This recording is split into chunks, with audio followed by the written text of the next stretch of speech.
Boa noite, meus queridos. Nós estamos aqui em mais um episódio do Teomídia Cast, um pouquinho diferente do que geralmente fazemos, porque hoje nós estamos à distância, é uma exceção do nosso trabalho, mas quem disse que durante a viagem a gente também não pode trabalhar? E nós estamos, portanto, hoje recebendo um super convidado, amigo, de longas datas da Comev, e que nós temos o privilégio de receber aqui para falar um pouquinho sobre uma das mais importantes editoras evangélicas do nosso país e que tem uma história muito interessante, nós vamos conhecê-la melhor, que é o Marcos Bontempo, da editora Ultimato. Hoje nós estamos celebrando esses 60 anos de história da editora Ultimato, e, portanto, é realmente um momento muito especial aqui do nosso Teomídia Cast. Nós estamos, portanto, nesse tempo de à distância. Eu não sei de onde você fala, Marcos? Lá de Viçosa? De Viçosa, isso, Minas Gerais. Então, nós estamos ambos em Minas Gerais, mas isso. Minas Gerais é um país, não é um estado. É verdade. Eu não sei dizer quantos quilômetros de distância, eu estou em Itajubá, sul de Minas, mas eu sei que nós estamos aqui, pelo menos no mesmo estado, tão distante quanto estaríamos se eu estivesse em São Paulo. Mas verdade. Seja muito bem-vindo, Marcos, uma alegria tê-lo aqui conosco para contar um pouquinho da história dessa linda editora. Obrigado pelo convite, obrigado ao Arthur, muito bom estar com vocês. Bom, para a gente começar essa conversa e falar um pouquinho dessa história da editora Ultimato, eu gostaria que você pudesse nos apresentar um pouquinho da sua própria história, né? Falar um pouquinho da história que lhe antecede a própria editora e como é que você chega na Ultimato. Tá. Bom, eu sou filho de pastor presbiteriano, e sou genro de pastor. Então, eu entrei na Ultimato no cargo mais alto que poderia ter, que é genro do dono. Então, depois disso, a lei da gravidade tomou conta e eu fui só descendo, né? Mas tudo começou porque eu vim estudar em Viçosa. Viçosa tem uma ótima universidade federal, com 20 mil alunos, e, aliás, Viçosa tem o melhor doce de leite do Brasil. É verdade. E tem uma boa revista também. Então, eu vim para cá estudar mais de 40 anos, e quem me sugeriu, quem falou com o pastor da igreja aqui para me receber, foi o meu pai, que mandou um recado para o reverendo Elben César, que é o diretor, redator, foi o fundador da Ultimato. E ele me recebeu quando eu cheguei aqui, com 17, 18 anos. Ele foi me visitar. Olha, seu pai me falou que você viria, isso no vestibular. E a igreja sempre recebe até hoje os estudantes, e oferece um café da manhã antes da prova, às 8 horas da manhã. E naquele primeiro café da manhã, em 1980, quando eu fui para o café da manhã na igreja, com mais de uma centena de vestibulandos, ele me pediu para orar, etc., e tudo começou ali. Depois eu acabei namorando a filha dele, me casando com a filha dele, estamos casados há quase 40 anos, né? Mas depois eu me formei, saí da cidade, e depois ele me convidou para voltar, para vir para a editora. Na verdade, eu sou de uma época, eu acho que talvez alguns jovens passam por isso ainda hoje, em que servir a Deus significava ir para o seminário.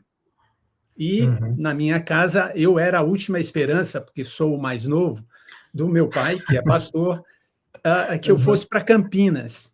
Mas isso não aconteceu. Embora eu seja muito indeciso, e sou até hoje, na época eu tomei uma decisão. Eu me arrependo como engenheiro, mas não quero me arrepender como pastor. E deu certo. mas Uhum. eu me arrependi como engenheiro. Então, a sua Mas formação foi em engenharia, você foi para a universidade para foi. estudar engenharia. Depois eu fiz um mestrado em economia, mas prometo não fazer mais nunca. E eu acho que ah, tudo isso tinha a ver com aquela vocação, mas naquela época, com 17, 18 anos, não era possível servir a Deus fora do seminário. Claro, eu estou fazendo uma caricatura que ainda é presente na igreja. Ninguém é enviado Sim. para a universidade, ninguém é enviado para a cidade, todo mundo é enviado para o campo missionário, para o seminário. As pessoas oram pelo seminarista, mas não oram por um universitário, né? Então, e não havia na época também faculdades teológicas, vou estudar teologia, que era isso que eu gostaria, mas eu não sabia que era isso. Então, fui para a universidade, e na época da universidade tem algo interessante, eu comprei meu primeiro dicionário, um Aurélio, desse tamanho, pesando 5 quilos, no primeiro ano da universidade, 1981. E a minha mãe ficou preocupada, meu filho, mas você só compra livro evangélico, você não compra livro do seu curso. Então, naquela época, eu já desconfiava que eu estava no lugar errado.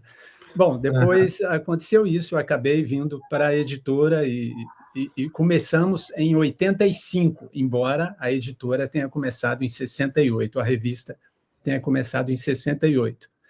Então, eu estou preso ao meu casamento e à editora. Se eu for demitido, eu perco a minha esposa. Se eu perder minha esposa, eu sou demitido. Então, eu estou nisso há 40 anos, continuando aqui na Ultimato.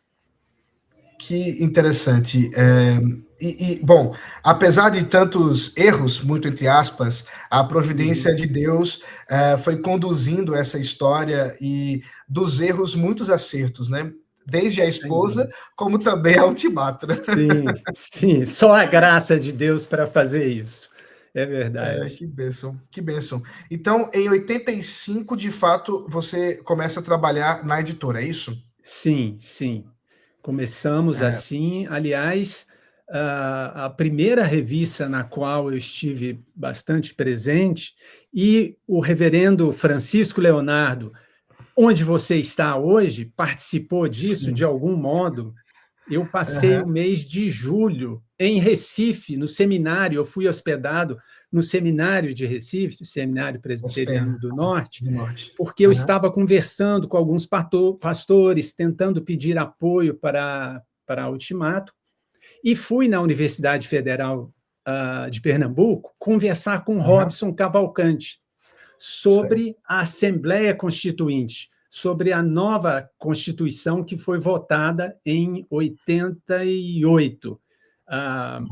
E haveria eleição em 86, se não me engano, e nós conversamos longamente, e essa conversa foi matéria de capa, foi uma entrevista com o bispo Robson, que era o diretor de Centro de Ciência Política da Federal de Pernambuco, Uhum. foi ex-assessor da ABU, Aliança Bíblica Universitária, era um amigo.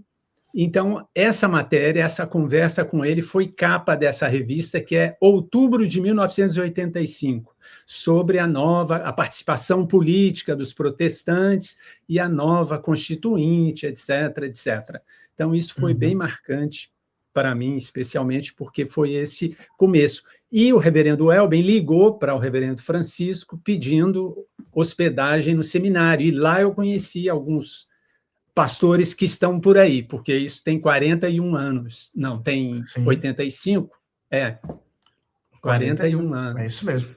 É isso aí. Estão por aí. É, é, é interessante, e só para contextualizar para quem está nos assistindo, eu estou na cidade de Itajubá, como já mencionei, e estou hospedado aqui na casa do reverendo Francisco Leonardo, que foi agora citado, e hoje também conta com a presença do reverendo Elias, que, salvo engano, tendo morado em Viçosa num período Isso. parecido com esse aí, para Uhum. lecionar lá no SEM, não é isso? Sim, sim, foi o nosso diretor do Centro Evangélico de Missões, alguém muito importante na nossa história da Igreja Presbiteriana e história do Centro Evangélico de Missões, e colaborou com o Ultimato também por alguns anos. Depois ele foi para os Estados Unidos, mas ele sempre canta para mim uma musiquinha que eu não vou me atrever a cantar, mas falando do meu sobrenome, né? Então, provavelmente ele vai cantar para você depois, mas é um querido irmão, e nós temos uma foto agora falando do reverendo Elias, a esposa dele e a minha esposa têm uma foto juntas aqui em Viçosa, que as duas parecem irmãs. Até hoje, essa foto circula eventualmente, tanto no WhatsApp de algum grupo que eu faço parte junto com o reverendo Elias, como na minha família e entre outros, mostrando essa coincidência. A Foquelina era muito parecida com a minha esposa. Muito interessante, muito interessante. E me parece que a história da Ultimato, ela está em conjunto com a história do SEM. É isso? O reverendo Elben, ele funda os dois ao mesmo tempo ou existe uma diferença de períodos? Existe. Mais ou menos a metade do tempo. Ele funda os dois. O Ultimato, na verdade... pastor, você me interrompe porque a história é longa. Fique à vontade para me interromper. Tranquilo. Mas o Ultimato começa, exagerando um pouco, há 160 anos, e não há 60 anos.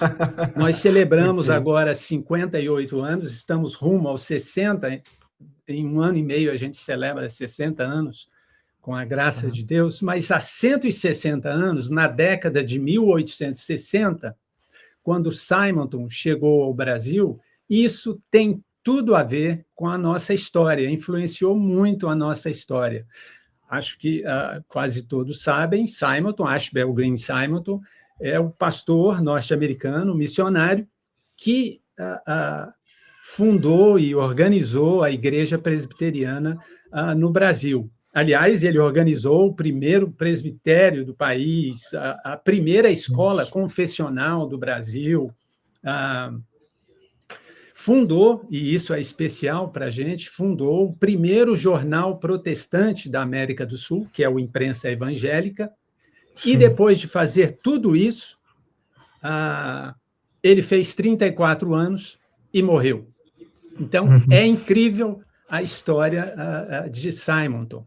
Mas por que eu estou dizendo que ele tem uma influência sobre nós? Em 1966, o reverendo Elben César foi convidado pela IPB para fazer uma matéria sobre os jornais evangélicos da época.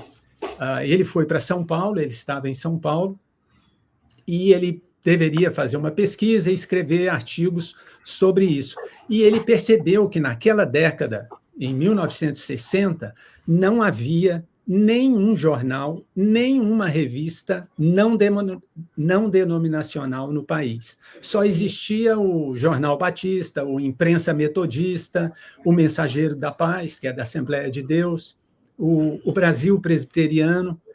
Então, ele ficou com isso na cabeça, porque ele se lembrava do Imprensa Evangélica, que foi fundada por Simonton 100 anos antes. E o Imprensa Evangélica era um jornal que era para os que estavam dentro da igreja, a igreja que estava nascendo, e para os que estavam fora da igreja. O jornal era distribuído na praça, nas barcas, no Rio de Janeiro, era distribuído na igreja que estava começando. Então, isso influenciou porque ele orava. Ele, no seminário, junto com a noiva, e depois de casado, ele orou há alguns anos uma oração que ele gostava de repetir para a gente. Ele dizia, eu vejo tantas coisas na Bíblia que o púlpito não é suficiente.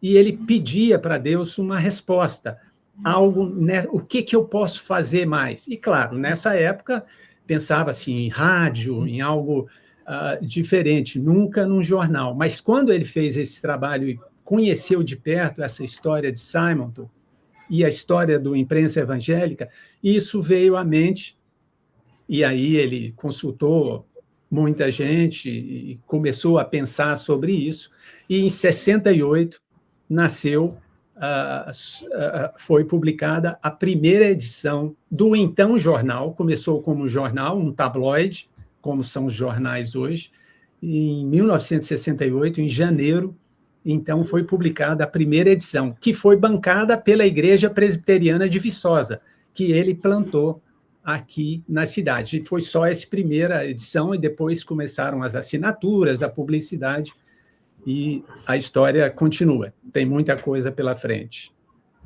E o Reverendo Elben, 30 anos depois, 83, 81.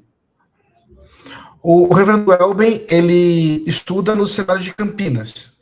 Não, essa é uma falha de caráter dele. Brincadeira. Mas, olha, não pode falar assim do sogro, né? Pois é. Ele é filho de pastor presbiteriano, neto de pastor presbiteriano, irmão de pastor presbiteriano, foi pastor presbiteriano a vida inteira, pastor emérito, mas na época o pai dele o enviou, porque estava próximo de onde eles moravam, para Pedra de Guaratiba, que era o seminário congregacional. Embora o pai fosse pastor presbiteriano, no interior do Rio de Janeiro, Campos, nessa região.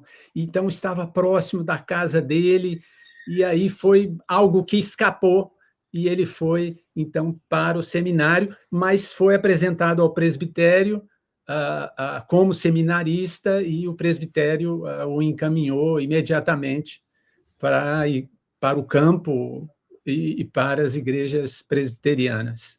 Isso nos anos 40, 50. No caso, primeiro você tem a Ultimato como um jornal, depois revista, né, usando aí a mesma linguagem, mas quando é que se torna uma editora de livros? Porque depois ela vai para essa área também dos livros. Foi. Em 68 nasce o Tabloide, a revista.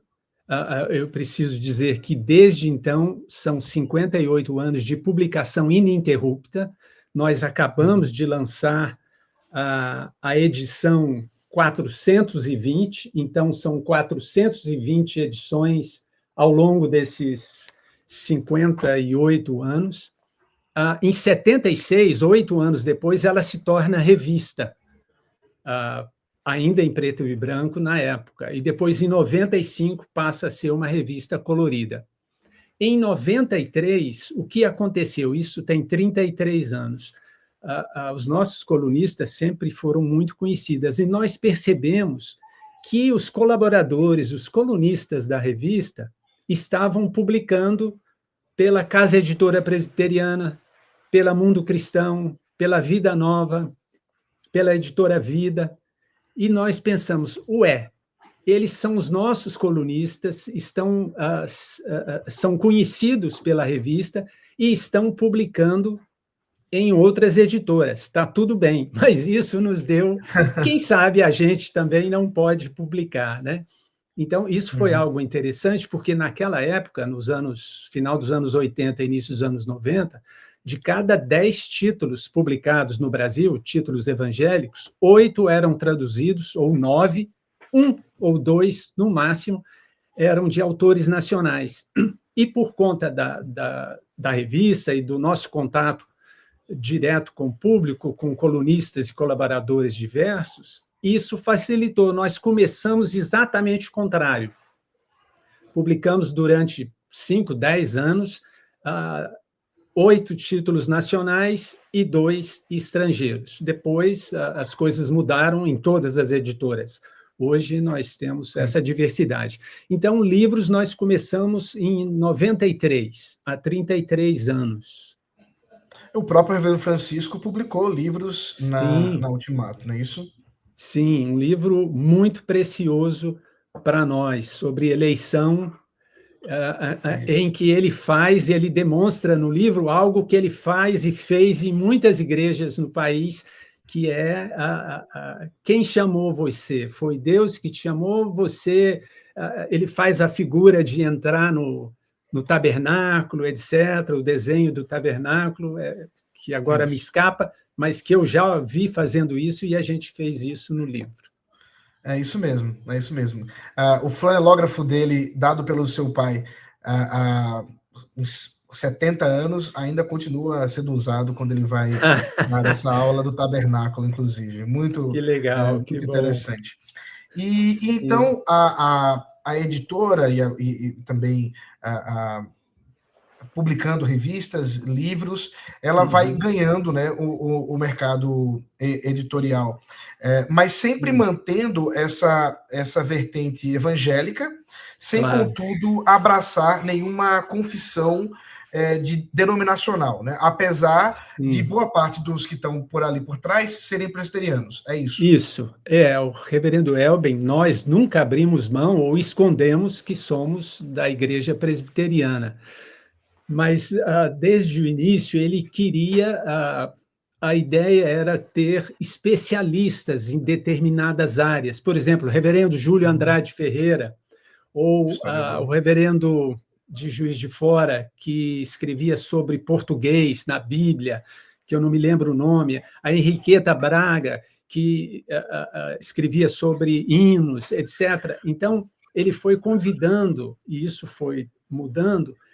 Por exemplo, Robson Cavalcante escrevia sobre ética, política.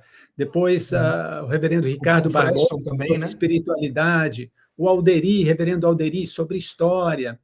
E por isso foi construindo uma certa pluralidade, mas sem abrir mão, claro, da centralidade. Ele gostava muito de repetir que era cristocêntrico, sem abrir mão disso, embora a ausência de confissão, de declaração ou de independência da revista nos colocasse um pouco no meio do fogo cruzado. Então, durante décadas, nós fomos chamados de comunistas por alguns e de fundamentalistas por outros, né?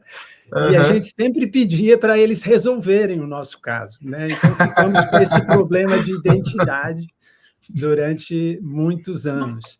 Mas sempre apreciamos essa colaboração. Aliás, algo que resume um pouco a nossa história é a palavra colaboração. Então, são centenas de colaboradores, autores, que nunca receberam um centavo para escrever na revista, ao longo de quase 60 anos. Né? Então, por exemplo, a primeira edição, a segunda, a terceira, desde 1968, há matérias de capa sobre Vencedores por Cristo, depois sobre Aliança Bíblica Universitária, sobre Mocidade para Cristo, sobre a Fraternidade Teológica, Corpo de Psicólogos e Psiquiatras Cristãos. Então, o Ultimato sempre tentou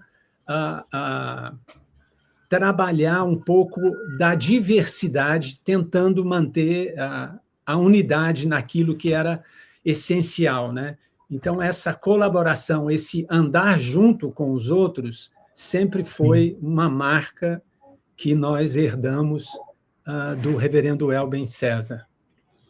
A minha impressão como leitor, que já leio tanto a revista quanto os livros da Ultimato há um bom tempo, ainda da minha juventude, ainda que eu seja jovem, pelo menos logo no começo, havia uma boa relação entre a ABU, que é a Aliança Bíblica Universitária, e a Ultimato. Pelo menos, por exemplo, quando eu vejo as publicações dos comentários do pastor John Stott, que primeiro a ABU publicou, depois a Ultimato. Eu estou certo em ver essa relação? Como é que isso aconteceu? Tá certo. Eu, na universidade, fui secretário de literatura da ABU, isso no início dos anos 80. Então, a ABU está sempre muito próxima. Aliás, nós assumimos a editora, a ABU Editora, durante 11 anos, de 2011 ou não me lembro. Na primeira década desse século, nós fomos a São Paulo e assumimos a editora, caminhamos juntos, comercializamos os livros, fomos em São Paulo, buscamos todos os títulos, começamos a publicar juntos. Por quê? Porque a ABU resolveu, naquela época, que o objetivo era alcançar estudante, evangelizar. A editora não era, naquele momento, a sua ênfase. Então, nós assumimos durante uma década a ABU. Mas, fora isso, antes e depois, sempre caminhamos muito juntos, e o estilo, o tipo de material também sempre foi parecido. O Ultimato tenta ficar entre a academia, não publicando a academia, e a escola dominical, não publicando a autoajuda. Então, algo que possa responder às perguntas que são feitas na escola dominical, antes do culto, depois do culto, enfim, aquilo que o Schaeffer gosta, né? Responder às perguntas que são feitas hoje. Então, o Ultimato sempre tentou caminhar isso, trazer um pouco da profundidade, ou pelo menos tentar trazer as escrituras para a escola dominical, sem afetação, sem nota de rodapé, sem o ranço acadêmico, né? Foi esse espaço. E o estudante universitário quer um pouco dessas respostas, né? Precisa dessas respostas. Então, isso acaba marcando a sua identidade editorial, e até as pessoas nos procuram por conta disso. Aconteceu algumas vezes, por exemplo, de pastor presbiteriano nos enviar um determinado livro que era mais ou menos problemático. E eu brinquei com ele, olha, e aquele livro seu que é ótimo e você deu ele para o reverendo Cláudio Marques, por que você não me deu? Agora esse que é problemático, você me dá? Então, a gente acabou ficando nesse limbo. Os que publicam a polêmica, né? Então a gente sempre tentou fugir disso ou lavar as mãos, mas quase nem sempre conseguimos. Nem sempre dá. Nem sempre é possível fazer isso. É muito interessante, pelo menos na minha experiência enquanto leitor, que pelo menos daquilo que eu conheço do material da Ultimato, eu devo muito à editora esse material do John Stott. E eu queria ouvir, né, de você, enquanto editor, ou quais são os livros que você tem no coração, você diz assim, esse aqui são os livros que eu tenho um carinho maior daquilo que a gente já publicou. Olha, o John Stott eu guardo com carinho uma cartinha que ele me mandou há 20, não sei quantos anos, escrita à mão. Mas nós somos a editora com o maior número de títulos dele, e foi uma obsessão quase. O primeiro livro que eu li na universidade foi Crer é Também Pensar, né? Inclusive no congresso da Aliança Bíblica Universitária, em Belo Horizonte, em 1981. E depois eu acabei comprando e vendendo esse livro para os grupos, e até que nós publicamos esse título 20 anos, 30 anos depois. Mas temos, se não me engano, 29 títulos do Stott, e, por coincidência, dois queridos são... um é o primeiro livro dele, que foi traduzido para uma enormidade de países, que é Cristianismo Básico. E, não por acaso, eu tenho ele aqui. Esse foi o primeiro livro que ele publicou. E esse foi o último que ele publicou. Quando ele faz uma declaração de estar abaixando a caneta, a pena, e terminando o seu ministério. É maravilhoso. Então, esses dois livros, do início e do final, entre eles, tem outras 2 dezenas de títulos, mas esses dois são bastante, marcaram muito e marcam a editora e a mim pessoalmente. O outro é Crer é Também Pensar, que está com a ABU. Nós publicamos juntos durante um tempo, depois abrimos mão, porque a ABU voltou a trabalhar com livros, mais modestamente, mas nós abrimos mão e está com a ABU. Então, são títulos que marcam bastante. Outra é a série que nós temos, Lendo a Bíblia com John Stott, que nos Estados Unidos eles só publicaram Gálatas, Efésios, Tito, Romanos, o Sermão do Monte, 2 de Romanos e Timóteo. Nós publicamos todos, mas eles pararam de publicar. Essa série é uma série derivada da série A Bíblia Fala Hoje, que é uma série que muitos seminaristas compraram, publicada até hoje pela BU. Essa série nossa, Lendo a Bíblia com John Stott, é uma série, digamos, para a escola dominical, menos acadêmica. Então, foi feita uma sistematização, uma condensação do material, um estudo bíblico desses livros todos. Então, é algo muito precioso. Sim. Eu gosto muito de escola dominical, de estudo bíblico, e essa série é algo bastante importante. Temos outros títulos também que marcaram a nossa história. Eu ouso dizer que, via a Ultimato, né, a Igreja Evangélica Brasileira tomou conhecimento desse grande expositor das Escrituras, que foi o reverendo John Stott. Inclusive, né, essa ênfase que hoje já está bem mais generalizada da ideia de uma exposição bíblica no sentido de pregação expositiva, algo que ele fazia lá na Inglaterra muito antes de isso se popularizar aqui no Brasil, tem muita influência dele por vários meios que a história a gente nem precisa contar, mas na minha história, um dos livros que mais me marcou do John Stott é o Contra a Cultura, que é o comentário. Que é o Sermão do Monte. Isso, que é um livro assim, sensacional, com insights muito ricos e que mostram muito dessa coisa do pregador expositivo, daquele que está aplicando para o contexto contemporâneo, e o título que ele dá ao Sermão do Monte, que é Contra a Cultura, para mim é uma riqueza difícil de superar.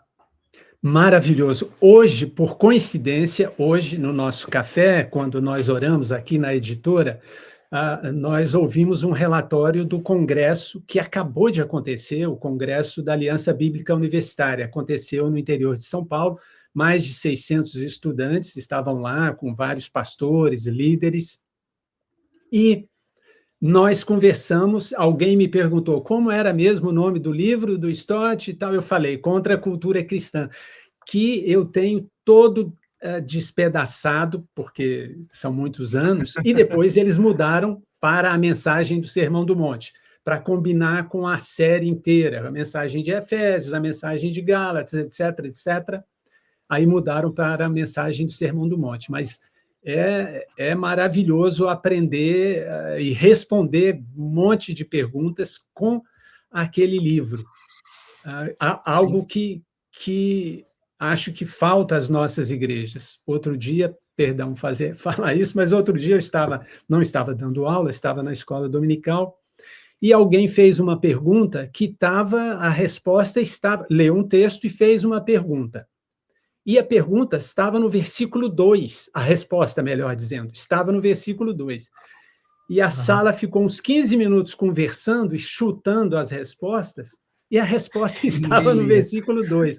Então, eu usei aquele momento, nós não conseguimos mais fazer com que a Bíblia responda às nossas perguntas.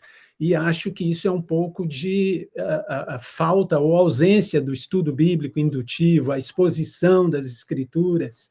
Então, nós sempre queremos achar alguma coisa e não olhar para o texto, né? E isso, nós aqui temos lutado contra isso, né? Tentando, por exemplo, no nosso site, ultimato.com.br, nós temos umas 300 de estudos bíblicos, inclusive vários cedidos pelo reverendo Cláudio Marra, da IPB, e outros que nós convidamos, colunistas e outras pessoas, para fazerem estudo bíblico a partir de um artigo da revista, por exemplo. Ou, por exemplo, o Billy, o reverendo William Lane, tem uma série que ele fez sobre o livro de... Me escapa. Josué? Não me lembro agora. Então, com um roteiro exatamente de exposição, de perguntas. Então, a gente gosta desse campo também, trabalhando, tentando fazer com que a Bíblia fale e responda hoje às nossas perguntas. De fato, o valor, né, para uma editora é ver o seu material sendo abençoador, né, edificando Uhum. pessoas e transformando dentro daquele ambiente o qual aquela editora tá mais inserida. E eu queria perguntar para você, daquilo que vocês têm visto, né, do trabalho que vocês desenvolvem, qual o público-alvo da editora Ultimato, né? Eu sei que é a Igreja Evangélica em geral, mas É. quem são os leitores da editora Ultimato? Olha, eu vou correr o risco de, além de falar besteira, errar o alvo e errar o público-alvo. Mas nós sempre repetimos, e isso está escrito na revista, que nós somos uma editora, uma revista sem cor denominacional e para evangelização e edificação. Isso é formalizado nos nossos documentos. Mas eu diria que nós falamos majoritariamente com quem está na escola dominical, com quem frequenta a Uhum, escola dominical, com uhum, quem conversa sobre as questões atuais dentro da igreja, ou que está fora da igreja, mas olha para a igreja em busca de respostas.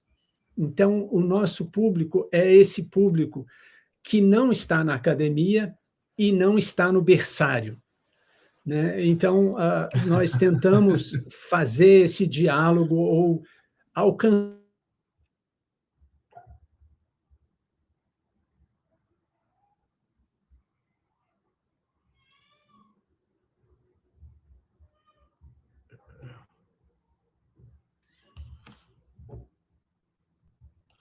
eu acho que ele caiu, é isso? Eu estou sentado, mas parece que Caiu, eu ok. caí. Eu não Tá de sei se volta, fui eu. ok. Marcos, desculpa, você caiu enquanto falava sobre essa questão do público-alvo e dizia que não é nem aquele que está na academia, nem o que está no berçário. Mas aí Isso. volta um pouquinho do raciocínio que aí a gente continua aqui. Eu caí, embora estivesse sentado, né? Mas Mas não machucou, eu espero. não, não aconteceu nada. Bom, eu diria que é para alguém que está na escola dominical, o aluno da escola dominical, ou aquele que está fora da igreja, mas olha para a igreja e não enxerga ou quer, os dois casos, respostas das Escrituras, faz pergunta para Deus, tem dúvidas. Então, algo que nos é caro é lidar com a dúvida, buscar, John Stott que sugere isso, né? Buscar Jesus Uhum, Cristo nas Escrituras, encontrá-lo nas Escrituras, né? Ah, porque isso leva à maturidade, nos ajuda a crescer. uhum, Então, acho que nós tentamos fazer isso. Hoje, ou nos últimos anos, tem sido mais o público da igreja do que o público fora da igreja. Embora a ênfase do reverendo Elben César, durante 3 décadas, nós chegamos a enviar 10.000 exemplares de cada edição para 10.000 organizações e paróquias católicas. Então, isso até causou problemas para a gente, porque nós tínhamos centenas de cartas de padres, algumas amigáveis e outras nem tanto. nem Mas ele tanto. queria Uhum, fazer uma influência cristocêntrica ali, queria uhum, evangelizar. Então, eram milhares de revistas distribuídas em salões de beleza. A Igreja Católica foi muito bombardeada com a revista por 2 ou 3 décadas.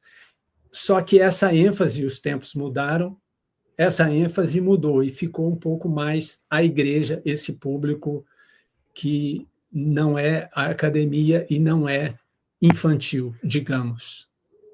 sim. Ainda assim, mesmo que você mencione essa questão de não ter sido acadêmico, existem alguns livros que têm uma pegada É, um pouco mais forte nessa área.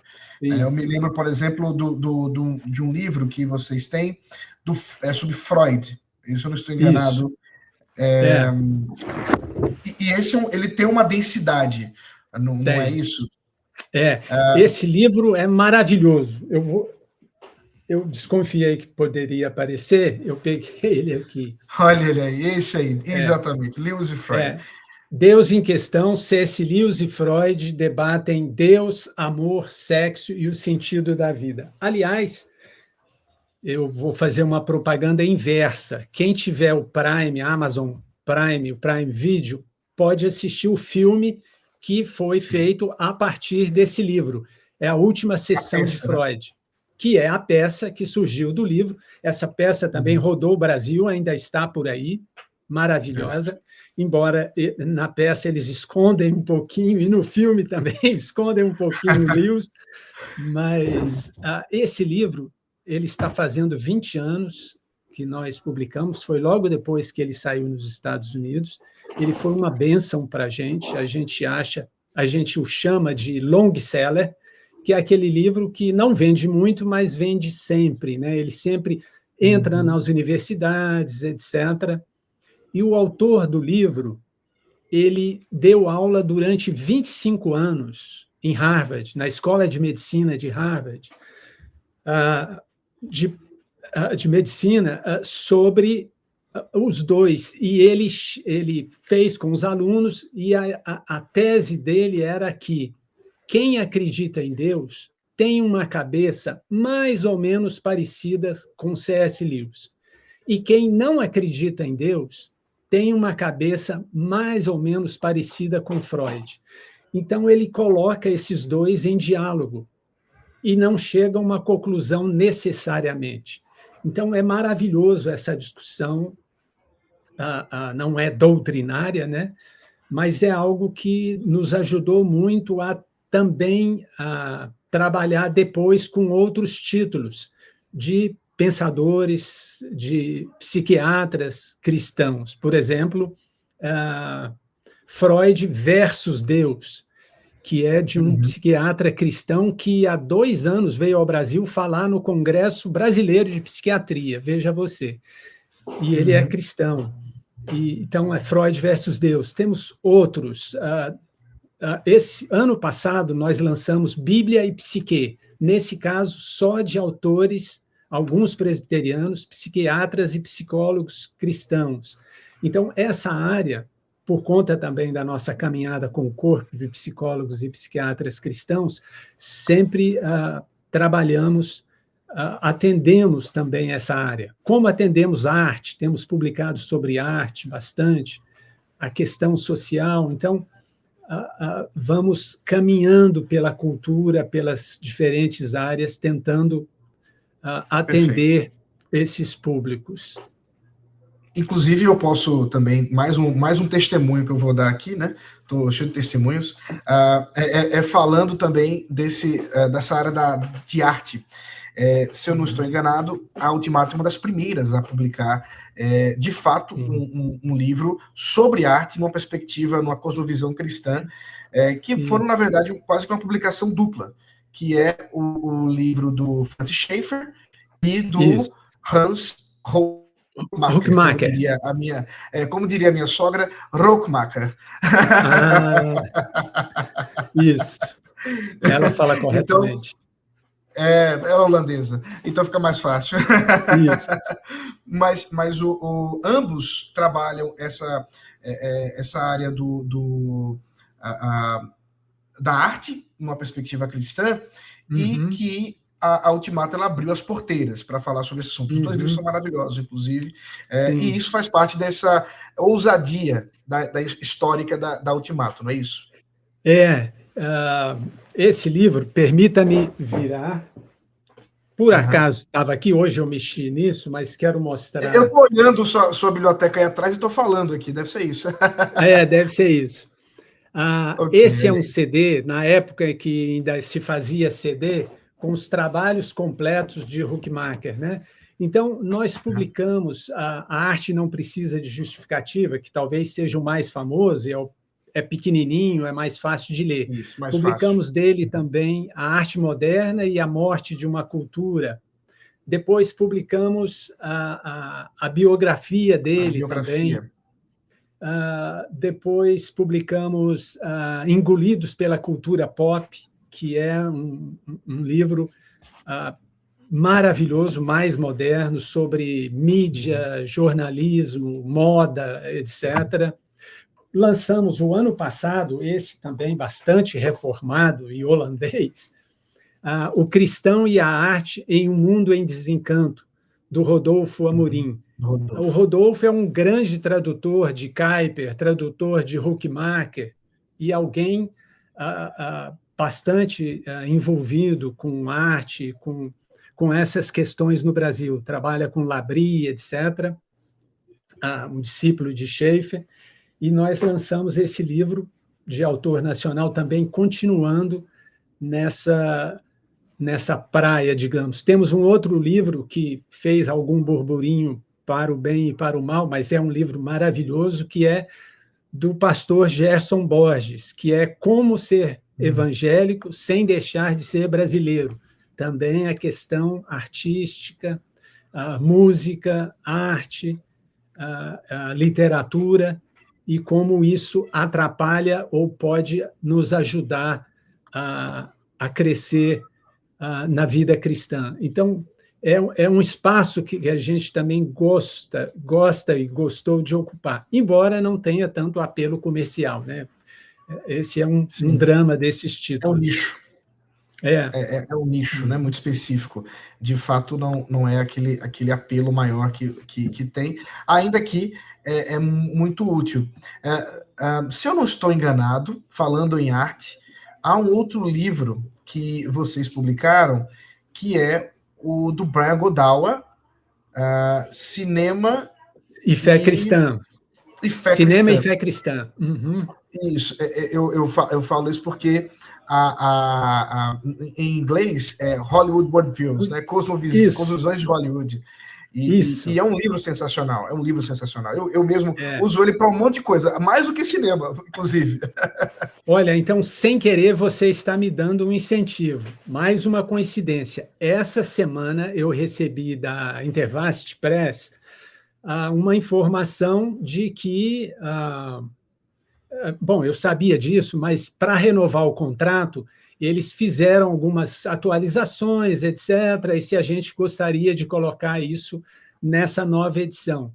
Mas a gente deixou o livro um pouco parado, porque os filmes comentados pelo Brian já têm 1 década, 2, 3 décadas, então a gente ficou um tanto indeciso se continuava ou não com o livro, mas o livro é maravilhoso. Eu também usei esse livro para falar sobre isso, é maravilhoso. E agora, essa semana, eu recebi o PDF dessa nova edição, que não é tão nova, mas foi uma atualização e a gente está estudando se atualiza ou não no livro. Então deixa eu dar minha opinião sobre isso, aqui ao vivo e a cores. Eu li tanto o livro publicado por vocês em português, quanto também o livro já na segunda edição. Inclusive, se eu não estou enganado, o prefácio, a apresentação é feita pelo diretor do Wolverine, se eu não estou enganado, inclusive. É o Ralph Winter. Isso, que é um famoso, né, diretor. O Godawa, ele é um roteirista, né, não apenas escrevendo um livro sobre o assunto, mas ele, de fato, pratica, né, ele tem filmes, tem livros, etc. Então, assim, na minha perspectiva, a nova edição é muito superior à primeira. Que bom. Desde, por exemplo, o seu primeiro capítulo, quando vai falar sobre definição de cosmovisão. Ele fez uma ampliação técnica muito valiosa. Então, assim, eu inclusive, eu vou aqui dizer um pouquinho o que faz a resenha para a gente. Não, eu falo isso quando eu estou falando sobre o assunto e conversando um pouquinho sobre o Brian Godawa e o trabalho que ele faz. Eu digo assim, olha, a Ultimato publicou o livro na sua primeira edição, mas a segunda é melhor, mas só tem em inglês. Se você só lê em português, vai lá, lê em português. Se você lê em inglês, então vai direto para porque ela é realmente superior. Agora, então, assim, eu ficaria, né, como agora cliente da Ultimato, eu diria assim, seria muito interessante poder ler em português essa nova edição, que não é tão nova, como já foi dito, mas que realmente ele fez atualizações importantes e é valiosa, independente dos livros, dos filmes que ele cita, ela é valiosa no sentido técnico de ver como nós podemos olhar, assistir, criticar e desfrutar do cinema de forma adequada, né? Sim, exatamente. É maravilhoso. É muito bom ouvir isso. É um estímulo enorme. Vou guardar isso e a gente precisa tomar essa decisão agora. Até agosto, precisamos recuperar isso. E eu estava olhando, até pensei nisso. Nossa, não vamos fazer mais em 14 por 21, que é o tamanho menor. Vamos fazer no 16 por 23, porque ele é grosso e com as anotações novas precisa ficar mais fácil de ler, mais agradável, né? Mas é muito bom ouvir isso. Que legal. Que bom, fico feliz. Se eu puder ajudar em alguma coisa, isso aí fica a dica, né? Mas realmente isso faz parte da história, né, da editora Ultimato, e como ela foi trazendo coisas que não eram publicadas. Então, um livro sobre cinema, ninguém, né, boa parte das igrejas evangélicas, pelo menos assim, no aspecto mais geralzão, até meio que condena, né, você ficar assistindo muitos filmes, etc. e tal, inclusive filmes não cristãos, e que o Brian Godawa trabalha os filmes não cristãos. Ele não vai falar de filmes A Forja. Veja, não é que nesses livros sejam, esses filmes sejam errados, mas ele não vai tratar sobre isso. Então, isso é muito, muito rico, e eu louvo a Deus pela editora Ultimato, pelos seus 58 anos. Daqui a pouquinho ela vai completar os seus 60 anos, e que bênção, né, que ela pode fazer isso, essa vitalidade da editora, publicando livros que edificam a igreja e que fazem-nos pensar, porque de fato crer é pensar, para a glória de Deus. Então, isso Amém, graças a Deus. Aliás, pastor, permita, já que estamos falando de cinema, essa foi a penúltima edição que nós publicamos da revista. A arte precisa de justificativa. Então, são vários colunistas convidados, pessoas conhecidas, gente que trabalha com arte, pastores e pessoas que estão, de algum modo, ligados a essa área e sob essa influência de Schaeffer, de Huckmacher. Então, fizemos essa edição agora, recente, que está belíssima e que pode, com a graça de Deus, pode abençoar bastante a igreja brasileira nesse momento tão complicado, com tanta oferta que nós temos à disposição dos leitores e dos espectadores, né? Quem quiser assinar a revista, como é que faz? Olha, ele pode entrar no nosso site, ultimato.com.br, e clicar na loja, e lá é bem didático, assine Ultimato. Ou ele pode baixar o nosso aplicativo, tanto o iOS, Apple ou Android, ele baixa o aplicativo, Editora Ultimato, e lá também ele vai ter na tela do celular os últimos 30 anos da revista à disposição, lendo offline, né? Ele pode fazer isso. Ou pode ligar para a gente também. Mas ultimato.com.br é o caminho e nós vamos agradecer muito. É uma maneira de apoiar o ministério, né? Nós queremos contar com a Igreja Brasileira para continuar o ministério, e a assinatura é a maneira mais prática, fácil de fazer missão, fazendo uma assinatura. A gente costuma dizer que a revista é uma espécie, ou um livro é uma espécie de missionário, e um missionário que não fica doente, que não tem família, que não gasta dinheiro, que vai para onde você quiser. Então, adote esse missionário, que é uma revista, e assine Ultimato. Será um prazer recebê-lo e caminhar junto. Então, quer dizer que o assinante, ele não apenas receberá as novas edições, mas ele pode ter acesso às edições anteriores. Sim. No nosso site, ultimato.com.br, ele pode ler as edições anteriores todas. Ele pode procurar por assunto. tanto no aplicativo como no site. E ele pode receber revista em casa. Então, há assinatura impressa e digital e assinatura apenas digital. As duas modalidades ele vai encontrar em ultimato.com.br. Ele pode Excelente. escolher o que ele quer. Claro que até a revista chegar em casa, ele já leu a edição anterior, porque hoje em dia os Correios estão cruéis. Então, sempre o assinante que procura o digital lê primeiro, na primeira semana do mês, né? Sim, sim, e pode sim. consultar Mas, de fato, edições anteriores. em tempos que a assinatura, né, de jornais e revistas não são a coisa mais comum, mas vale a pena investir, não apenas porque você está fazendo isso para receber alguma coisa, né, uma revista, um bom material gráfico, artigos interessantes, mas porque você ali está contribuindo para o reino de Deus, porque a editora, a partir desse valor, ela consegue publicar novos livros, consegue se sustentar e fazer o trabalho que a Ultimato tem feito há tanto tempo, de levar boa literatura para muitos lugares em nosso Brasil, e eu louvo a Deus por isso. Obrigado, Marcos, graças a Deus. Eu quero agradecer grandemente pelo tempo que você disponibilizou aqui conosco. Nós vamos chegando ao fim dessa primeira de nossas conversas. Eu espero poder ter outras, inclusive, eu espero que daqui a 2 anos a gente possa fazer um especial, de fato, Isso. 60 anos. Certo. Sim.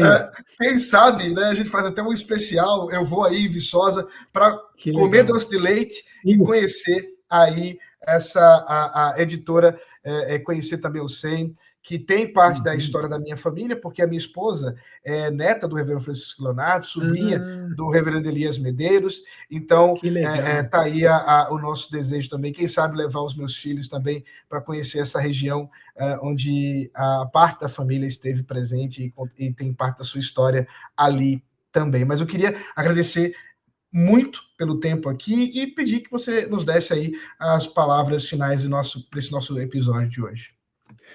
Olha, pastor, eu estou muito contente, foi uma honra, uma alegria participar, nós estamos muito gratos pelo seu convite, o convite do Arthur, o nosso abraço. Aliás, eu não sabia que a gente era tão próximo assim, eu estou com inveja de você, você é genro do reverendo Elias Medeiros. Eu sou genro do reverendo Augustus Nicodemos. Do reverendo Augustus, tá bom. A minha esposa é sobrinha do Elias. Sobrinha do Elias, tá bom. Tá bom. Um abraço para o reverendo Elias, que está aí, o reverendo Francisco, são pessoas muito queridas, nossa. Nós somos gratos pelo ministério, pela influência deles conosco. Também somos gratos por esse espaço, por poder conversar com você. Obrigado pelas perguntas, pelo espaço. E queremos contar com a Igreja Brasileira, entrar na Igreja Brasileira e trabalhar, discipular junto com a Igreja. Algo que para nós é caro é essa expressão, ao lado de muitos outros, né? Não temos a pretensão de fazer isso sozinho. Por isso, estamos gratos pela companhia e queremos mais pessoas caminhando conosco. Então, muito obrigado, boa noite e um abraço para vocês. Muito obrigado e até a próxima.